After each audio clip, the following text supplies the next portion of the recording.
Let's take a look at question 9.67 and we'll just do part A because all of these are done similarly.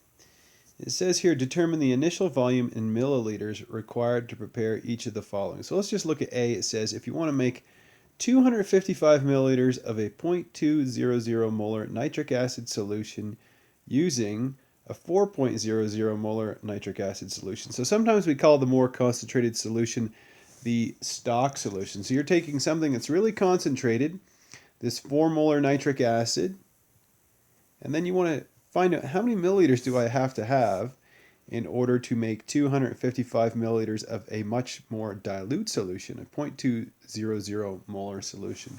So the formula we're going to use to solve this problem or any of these other problems would be C1V1 is equal to C2V2. So this is the formula that's used for dilution. You can see that our V2 is going to be 255 milliliters because that's the volume we're trying to get to. And the concentration too, so the concentration that we're trying to arrive at is 0.200 molar.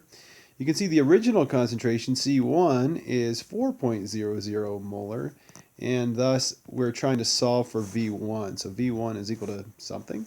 So if I want to solve this equation for V1, you can see that I just have to divide both sides by C1, and I will get V1 is equal to C2 times V2 divided by C1, like that.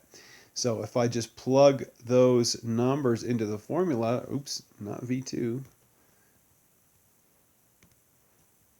V1. Okay, so if I plug in the numbers into my formula, I have 0.200 molar multiplied by my second volume, which is 255 milliliters divided by 4.00 molar.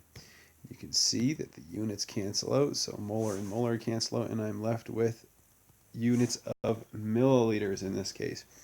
And I can only have 3 significant figures, and I get, if you put it in your calculator, you end up with something like 12.75, but you have to round that to 12.8 milliliters.